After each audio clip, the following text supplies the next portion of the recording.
This recording is, again, do you guys actually listen to the recordings too, or not really? I usually go back to them when I'm preparing for the test. Oh, okay, good. All right. So this recording is also obviously for Rose. He doesn't come to class. All right. So we want to finish up this chapter 8 this time for you to do some problems. So what I think we'll do, no, first of all, I wanted to mention that quiz number 3 is due this Friday, I believe, this Friday at 11:59. So make sure you complete quiz number 3. It covers chapters 5 and 6. And then quiz number 4, I created that today. It's posted, and it's due on Sunday at 11:59, and that covers chapters 7 and 8. Okay. All right, and then of course, the test that I'll create. We'll talk more about that. That will be. I will try to get that done by Monday,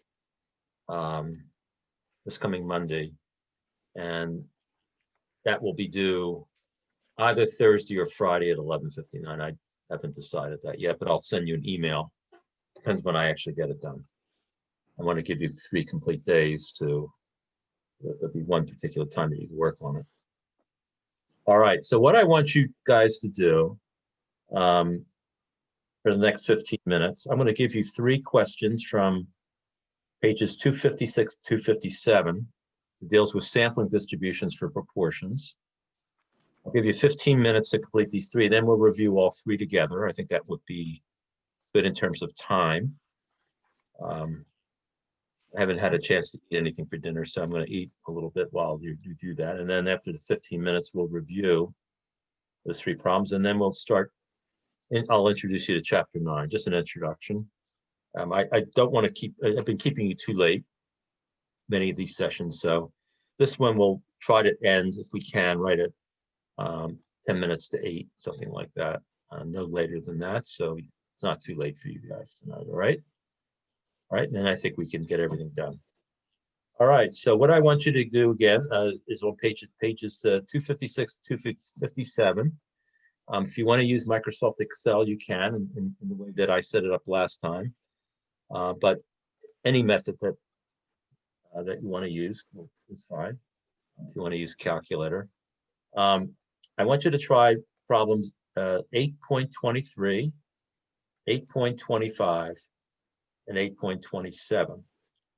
So it's 10 minutes to 7. So let's reconvene at 5 minutes after. I'll be sitting here. It's no problem. You can ask me anything if you like, but I'll give you 15 minutes. So 5 after 7, we'll stop then. Hopefully you'll have it done before then, but if not, that's fine. All right. All right, good. So I will put myself on mute right now.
All right, I guess we have almost a minute left, 15 minutes. How you guys doing? You still working on it? Yeah, not good. I'm I'm having trouble with my Excel thing, so I'm uh I'm not on pace to finish. That's okay. How about you, Han? What problem are you on? I finished. I finished, but Oh, you I'm finished. not Okay. sure about my answer. Oh, that's all right. That's all right. All right. So, actually, let me open up. Just give me a second here. I want to open up.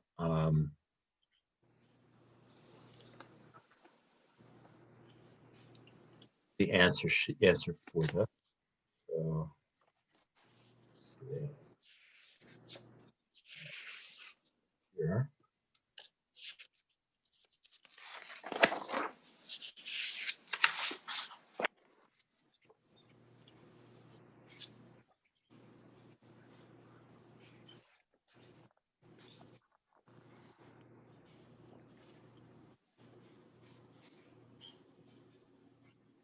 All right.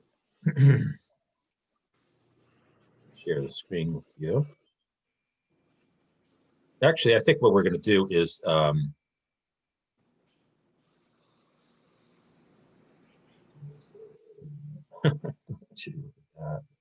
on. Let me get out of here.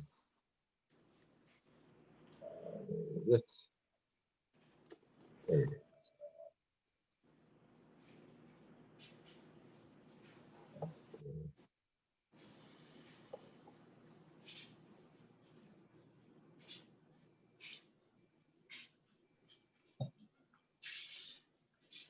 All right. Can you see this? This is the ebook. Yes. Mm-hmm. All right, good. Let's look at 823.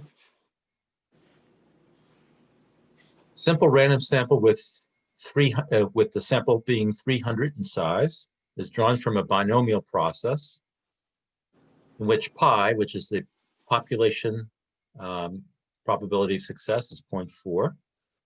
Determining followed probabilities for p is the proportion of successes. Now, in this case, when they're asking us to do a normal approximation. Okay. Now, how do we know we can use a normal? Well, the sample size is 300 and pi is 0.4. And if we multiply those two numbers, we get 120. 126. What's that? Oh, sorry. I answered it at the same time. Yeah, 120. And then 1 minus pi is 0.6 times 300 is 180. Both of those are well above 10. So remember, we'll use what the book states as 10 as the minimum number for both of those multiplications. So we can use the normal approximation, and that's exactly what it states here. Now, if obviously in a test, I will ask you to, I will state, please give me the normal approximation, okay, if I ask for probabilities. All right, first one says the probability that p is greater than or equal to 0.35, right? Now, and to be honest with you, we could do this as a binomial if you wanted to, but we're not going to do it. We're going to do it as a normal. So let's set up the Excel spreadsheet. I think I set it up last time.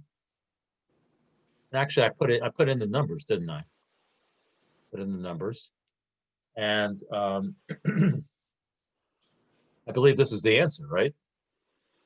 So P is your sample statistic. That's your sample proportion. Pi is your hypothesized or estimated population proportion, and 300 is your sample size. And then I just, since this was a greater than problem, I just said 1 minus normal distribution. And I said E7 is going to be, because it's the probability that P is greater than or equal to 0.35. So whatever number I'm going to put in E7, all right, is what is being asked for here. F7, of course, is your mean. Your mean is the population proportion, right? The mean of what? The mean of the sampling distribution of sample proportions. That's going to be pi. So in this case, it's 0.4. And then the square root of pi times 1 minus pi divided by, in this case, 300. So it's referring to these three cells, right? The Excel sheet is not up. Sorry, I was looking at my own Excel workbook. Sorry about that. All right, so let's do it again. You didn't see any of that, huh? No, I was following along with what you said, but I just Yeah, but for purposes of explanation for the video, I should just repeat myself again. So this is the probability that P is greater than or equal to 0.35. So 0.35 is pi. That's this number here. And I'm sorry, 0.35 is P, the sample proportion. 0.4 is pi, the population proportion. That's what is being looked at. And 300 is your sample size. So for a greater than problem, I want 1 minus, right? 1 minus the normal distribution, because that gives me less than answer. And the first number I want in the formula here is what P is. The number is going to be what pi is. The third number is going to be the square root. This is the standard error for a sampling distribution of sample proportions. So it's a square root of pi times 1 minus pi divided by the sample size. All right. And then, of course, I put chu in here because it's going to give me the cumulative probability, which is the less than or equal to probability. All right, and I get 0.96145, which could be rounded. If I round up, many times I'll ask you to round these to 4 decimal places. So actually, I could do that right here and see here. I could just format it. If you know how to format cells, you just right-click and then go to number and just ask it for 4 decimal places. All right. So there we go. There's the answer, 0.9615. All right. And then B is a between the question, right? Let's go back to the book, ebook. B is the probability that P is between 0.38 and 0.42. So let's go back to our spreadsheet, 0.38, 0.42.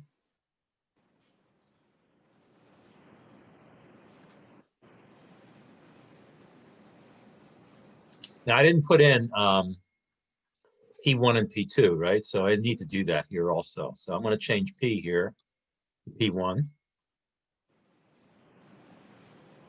We'll call that P1. Hopefully you won't confuse that with pi, which is PI there. And then I'll put P2, excuse me, P2 for the second one. So P1 will be the larger number, P2 will be the smaller number. Can you repeat to me again what I think it's 0.42 is the bigger number, right? 0.42. Correct. And then the last one here is going to be 0.38. Right. Okay, good. And now what I'm going to do is create, I guess I could just recreate it. I'm going to create the subtraction of 2 normal distributions. Right? So the first one is going to be P1. And again, I want to put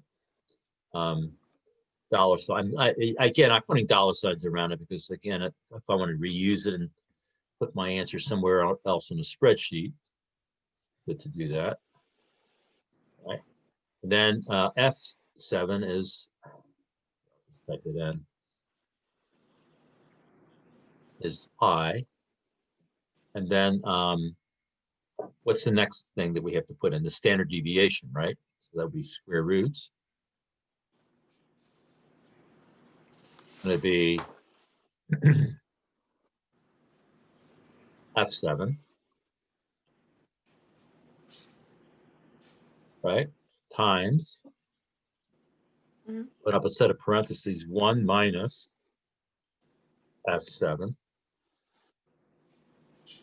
close parentheses, divided by, and that's G, right? G 7, Right. and then type in, and we want to close up, we close it? Yes, we close the parentheses, which closes the square root. Then we put a comma and type in the word true, and then close the parentheses. Now we're going to say subtract, right? We're going to subtract, and let me see if I can do this. I'm going to actually go up here and copy this. I just put in here. Right to the right of the subtraction, I'll just paste it right there. And then the only thing I need to change is H7 for this first one, right? E7 for P1, H7 for P2. So I'm going to type in H7. Everything else should be the same. Hit enter. That's 0.5205 should be the answer for that one. Okay. On, did you get that? Yes. Okay. And you got the first one too, right? Mm-hmm. Then the last one is a less than problem, right? It says less than 0.45. I might as well actually paste it in here too. I'm going to paste what I just did in here and then put an equals before it. And make sure I put, yeah. Right, and then I'm going to change this number to 0.45. And the last answer is 0.9615. Is that right? Yes. Yes. Steve, did you see that? I just put in the formula and I just refer to P being in P1. That's Right. a less than problem. Yeah. So it's not 1 minus. No, it's not 1 minus. This is less than. Yeah. The cumulative. When you say true here, you mean cumulative, and cumulative is always less than. Okay. Just be careful when you do all this because it's going to change. You know, whenever you put in a new number, it's going to change all of your other formulas here, and it changes what you had in there before. All right. So just make sure that when you do one of these, you write down the answer, and then do another one, and it's going to change. You know, it'll change that original answer because you're going to put new numbers in the in these cells here. So just be careful with that. All right.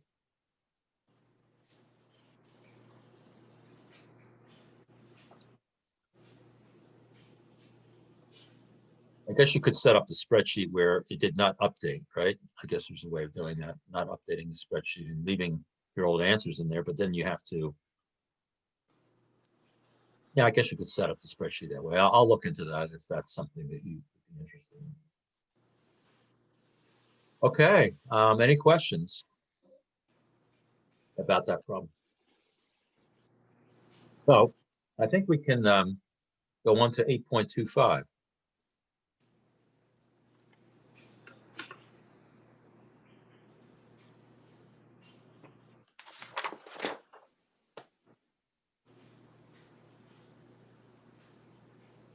All right, it says it's been reported that 40% of US workers employed as purchasing managers are females.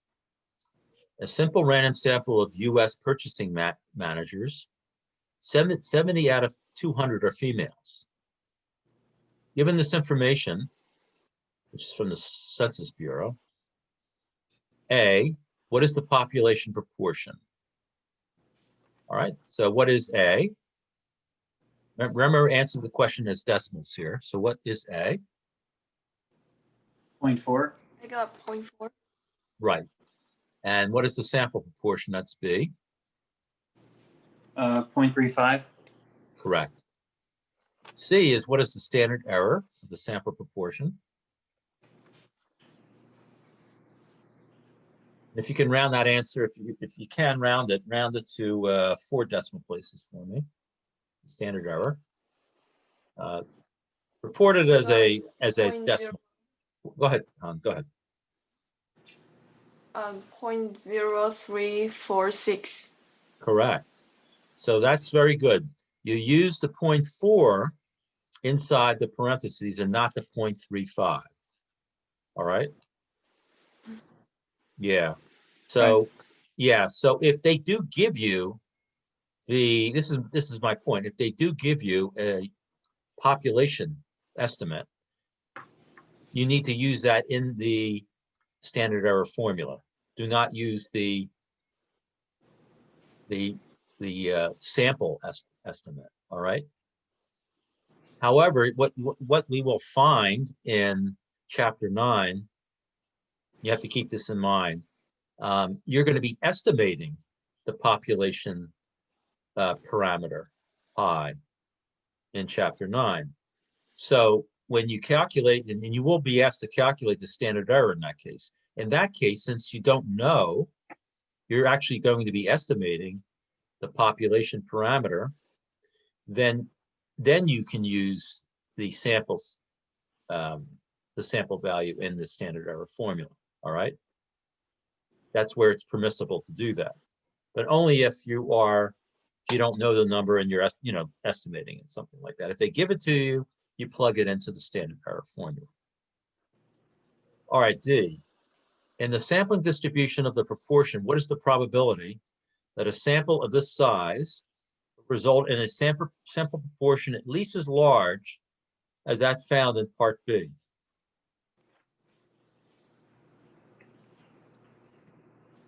So number one, in words, tell me what probability they're asking you to find.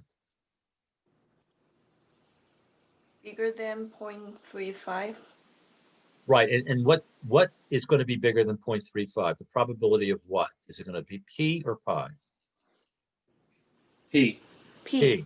Yes, because what you're doing here is you are saying something like, I'm going to take a random sample of 200 purchasing managers, right? Because that's N. I'm going to take a random sample and I'm going to say something like, what's the probability that sample's proportion is at least 0.35. At least is what's reported in this particular sample, which is 0.3. All right, so did you get an answer for that? Yes. So Han, what did you get? I got 0.9255. Correct. How about you, Steve? Did you get that also?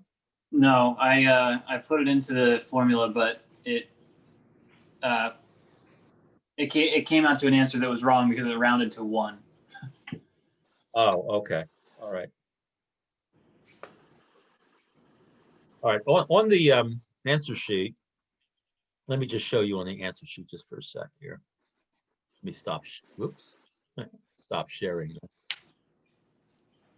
All right. Let's go back to the answer.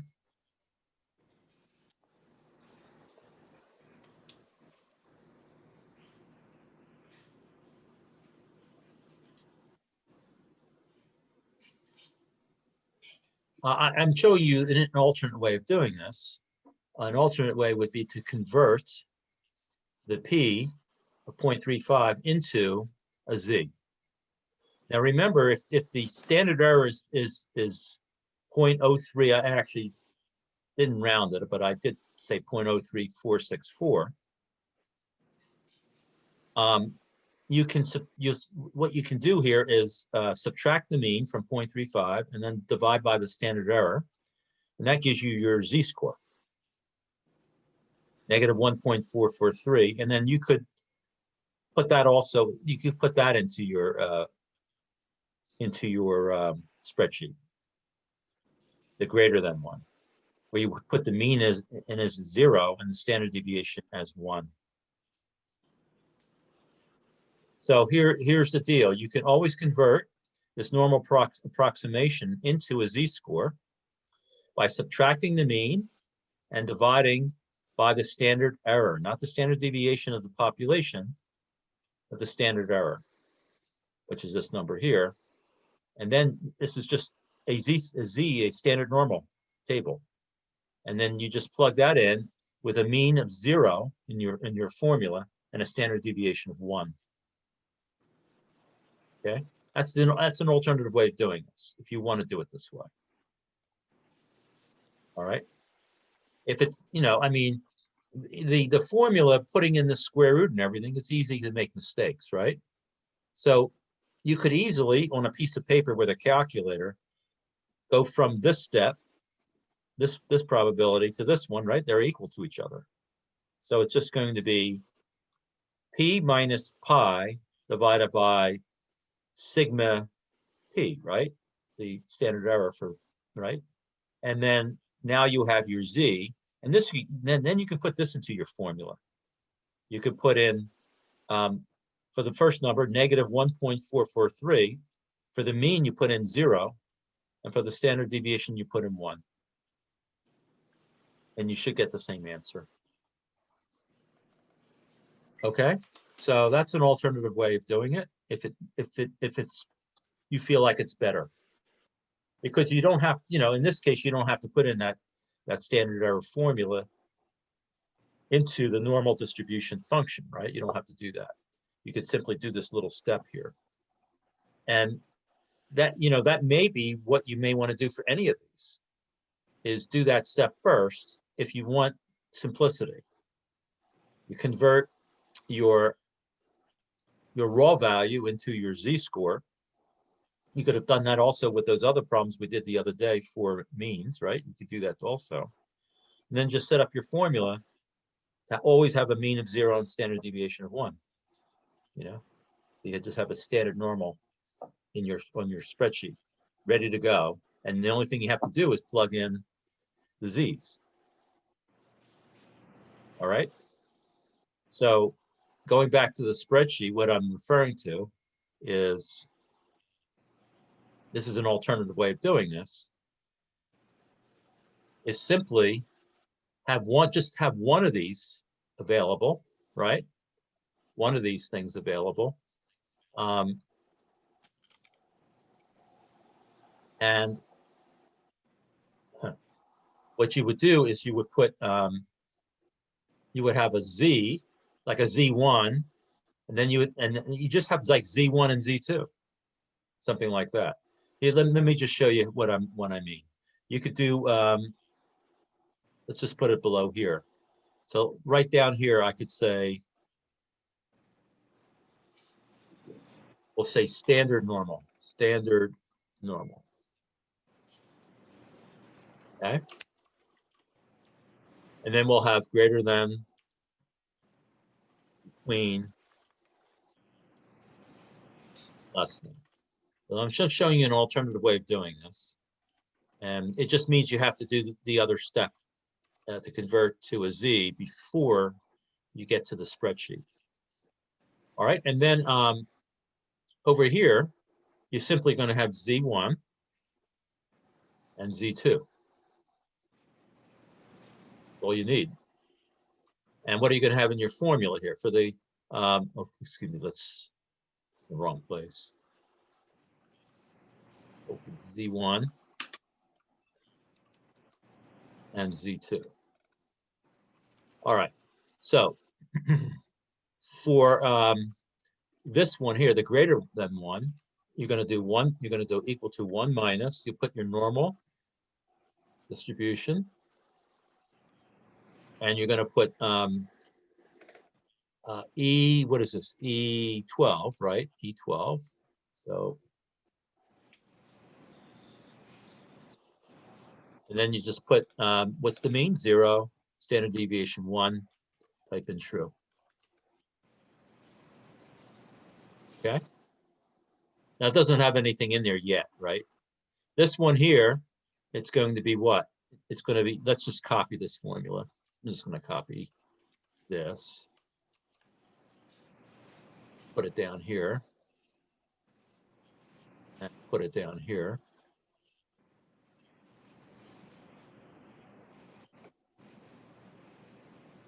And hold on one second. In each case, I have to get rid of the one minus here. Let's get rid of that. One's going to be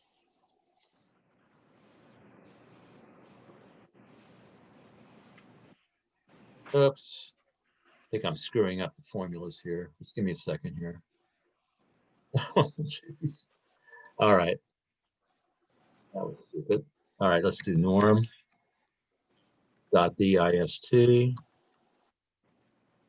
All right, and this one down here should be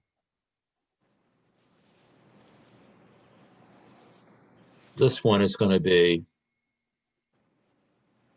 minus copy this formula here. Just give me a second, I'll have it set up. Copy this. This is going to be E12 and F12.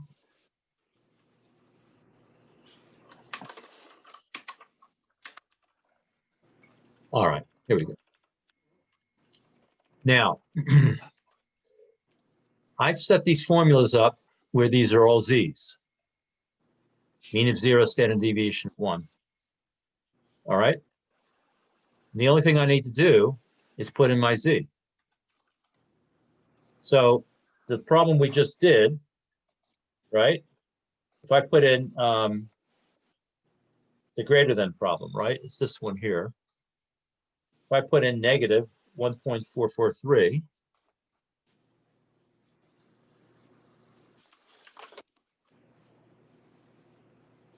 .9255 is my answer. And if you remember up here, what did I have to put in? 0.35? 0.35.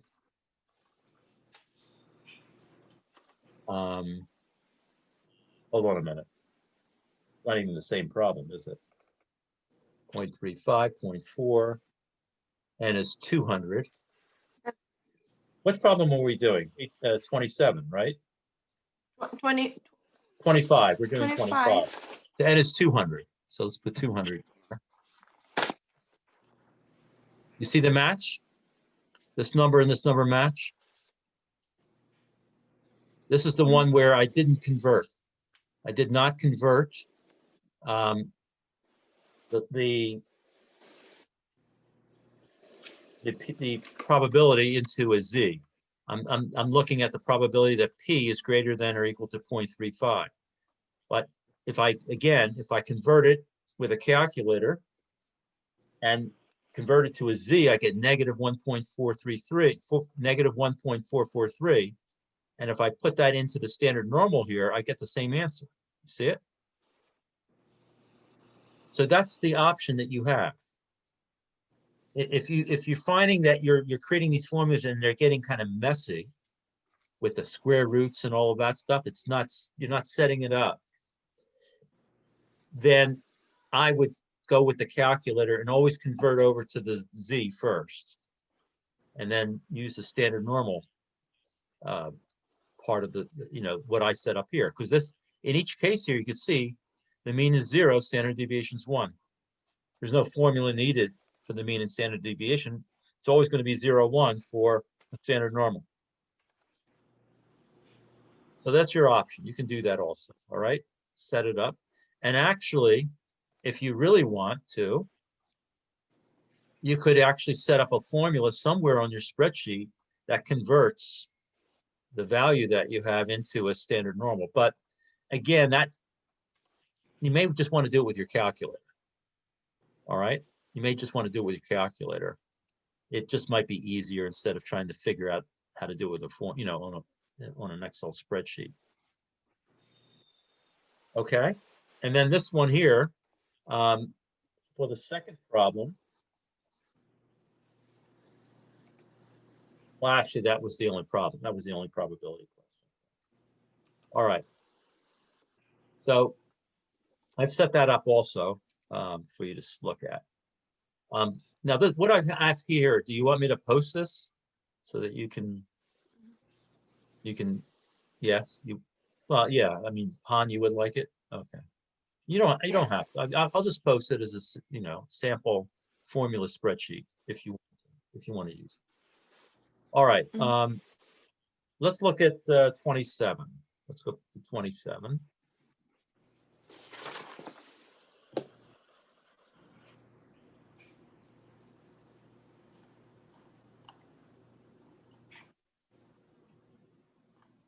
I'll read through it. It says a mail order discount outlet for running shoes has found that 20% of the orders sent to new customers end up being returned for refund or exchange because of size or fit problems experienced by the customer. 20% of the orders are being returned. All right. The 100-member Connor County Jogging Society, all right, has just found out about this mail order source, and each member has ordered a pair of running shoes.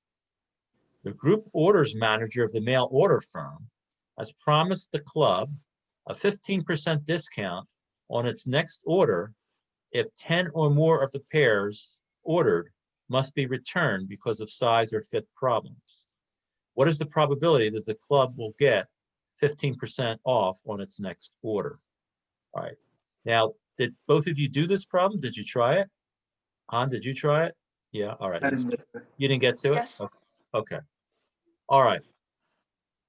Now, I think it's obvious that pi, right, is 0.2, right?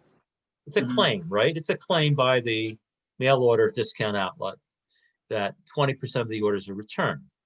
Now, n is 100, right? This is our sample size, 100. And it says here, the mail order firm will give the club a 15% discount if 10 or more of the pairs ordered must be returned. Now, 10 is our number of, if you want to call it, successes, all right, for this problem. 10 divided by 100 is 0.1, correct?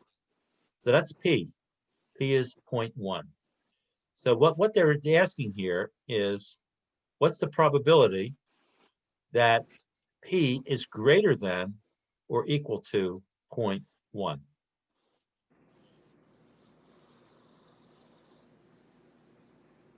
All right, let's go to the spreadsheet.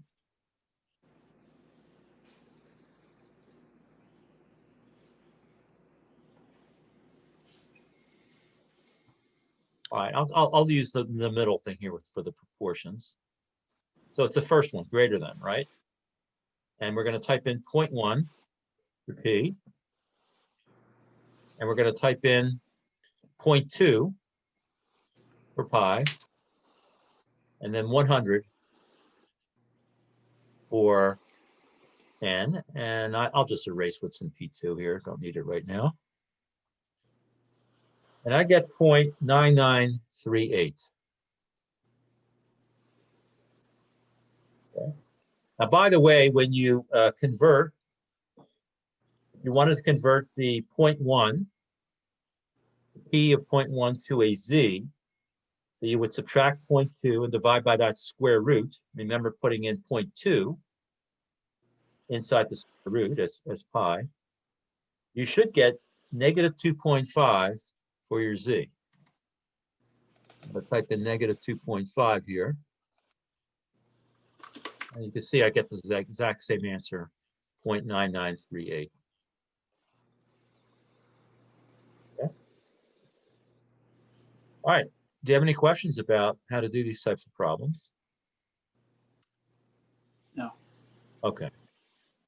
And again, I'll post this. I'll give you, I'll call it a chapter 8 sample spreadsheet or something like that, and you can play around with it. All right. Look at the formulas, play around with it. Use it if you want, or set up something you know that's better for you, whatever you want to do. All right. So that's it for chapter 8. Now, chapter 8, you know, they also talk about finite populations. There's a finite correction factor. Don't bother with that. All right. That the correction factors and things like that are used in survey sampling by Census Bureau. They do stuff like that. They use correction factors and all. But let's not deal with that. We're going to assume in all cases that we're going to be using that the sample size is no more than 5% of the population size. So there's no need for correction factors. All right. So let's skip all of that. Yes, Han. I remember last time you said we need to test if this sample size is eligible for normal distribution. We need to see n times pi and n times 1 minus pi are both more than No, 5% of the No. 10. Here, yeah, let me clarify that. That's a good question. Uh-huh. That's a good question. What you were just referring to is to establish normality. What I'm referring to, there's two separate things. Number one, 2 requirements for doing what we'll be doing with these sampling distributions. Number one, it's a simple random sample, or a random sample. It could be another type of random sample. Could be a cluster or stratified. It could be one of those. But it's a random sample. That's number one. Number two, we want to make it if we want to avoid using those correction factors, we want to establish that the sample size is no more than 5% of the population size. Otherwise, we have to use those correction factors that are mentioned in the chapters. Number 3, if we want our sampling distribution to be normal, then we have to distinguish we have to look at 2 different things. Number 1, if we are looking at the sampling distribution of sample means, then there's 2 cases. Number 1, the population's normal, which makes the sampling distribution automatically normal. Or if the population is not normal, or we don't know, then we have to have at least 30 for our sample size. That's for sampling distributions of sample means. If we're looking at sample distributions of sample proportions, then we need to do that calculation you just mentioned. N times pi and n times 1 minus pi, both have to be at least 10. And then we can use the normal approximation. All right. So that makes sense now? All right. So those three things have to be done. You know, the random sample, to avoid the correction factor, no more than 5% of the sample size has to be no more than 5% of the population size, and then we have to establish normality for the sampling distribution. All right.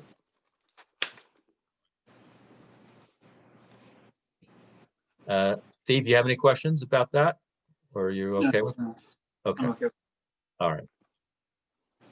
All right. So what we're going to do, let me just get to the, I'm going to go to chapter 9 now, and let's see how much time we have left. Actually, it doesn't make sense to start chapter 9 now. It is an hour. So let's, I'll catch up next week on chapter 9. I'll just, I'll be able to do that. That's not going to be an issue. So it's been an hour, right? And I don't want to keep you too much later. If I started now, we'd be going, another half an hour or so, and I don't want to do that. So, let's stop. All right? There's no need to. Han, you agree with that? Yeah, it's probably good to stop right now because a new topic is just it's gonna create too much information in your head. So what I'm gonna do is also post some homework. You can write down these homework questions, but I'm gonna post it also. I'll post it a little bit later tonight. These are the ones that you should do. It would be in chapter 8, at the end of the chapter 8, there's some additional homework questions. So 8.42, 8.46, 8.48, 8.50, 8.54. So let me repeat those. There's 5 of them. 8.42, 8.46, 8.48, 8.50, and 8.54. I want you to try those 5. All right. There's a couple things in there that are a little bit different than what we did today, but it all uses, every single one of these problems uses these formulas that we've looked over. So, but if you have any questions or issues, you can always send me an email and I'll give you a hint if there's something that you're stumped on, okay? Give you a little hint. All right? And this will be due by next class? Yes. Yeah, let's make it due by the next class. Yes. So we'll say 8:30 is our class next Tuesday. So we'll say by 8:30 next Tuesday.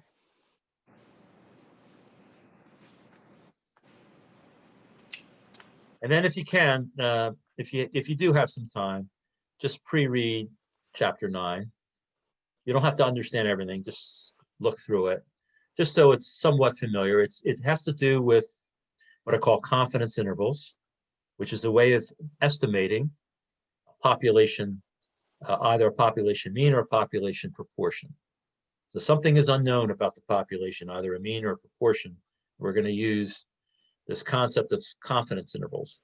Confidence intervals are going to use sampling distributions to come up with a range of values, an interval, which we will use to establish the answer to the question, an estimation. So, all right. So read through it. And again, don't go into much detail. Don't even try the problems. Just look at them. And that way you're not totally unfamiliar with the topic when we'll go over it on Tuesday. All right. So only if you have a chance. Obviously, you have the quiz to do. You have this homework to do too. And then you have your life to live. So, all right. Any questions about any of that? We're good. So it is about 10 minutes to 8. That's what I said anyway, right? About 10 minutes to 8. We'll stop. And if you don't have any more questions, I'll stop the recording. Nothing else? You're good? No. All right. So your family will be very happy with you tonight so that you don't have to. Right? Earliest ever. Yeah, yeah. What is wrong with that professor? What's wrong with him? He keeps you on to midnight every night.